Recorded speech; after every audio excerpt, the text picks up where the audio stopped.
Alright guys, I got a 2014 Accord here. This is my friend's car. I went out there to help him fix his car. You see that tank up there? That's for fuel. So, he was parked in a slanted hill. The car, he drove it, parked it in his house. The driveway was slanted. So pretty much the car was elevated from the front. And he had less than a quarter of a tank of fuel.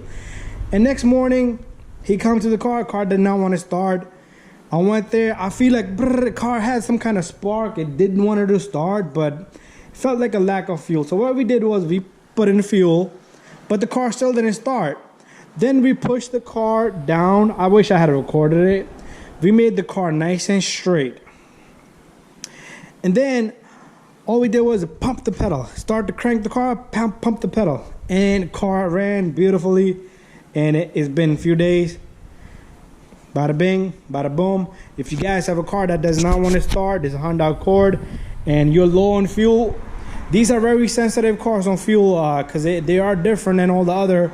It's like a whirlpool in there when it throws fuel into the engine. So everything got to be proper. All right. So I don't know if he flooded the engine. I don't know what happened there, but we got it to crank up. The car did start, and it's been running ever since. So this is the Earth to Dream engine here. So let me show you under the hood. That's the engine we got in there. It doesn't have a valve cover leakage, no worries.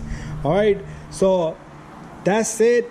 The fuel does come into the block here, and it's a different setup than any other car. It's different, and things are different on this car. But anyways, thank you for watching, guys. If your car does not start, if your Honda did not start, let me know. Send me a message. If you have check engine codes, send me a message. Thank you for watching, and don't forget to subscribe, share, and like. So simple little problem. He would have went to the dealer. They would have charged him arm and a leg. So before you do that, let's talk, okay? Send me a message. So again, thank you for watching. Don't forget to subscribe, share, and like. I did a lot of videos, brake jobs, and then I did show how to compress a rear caliper on this car. A lot of crazy stuff, okay? Thank you again. Bye-bye.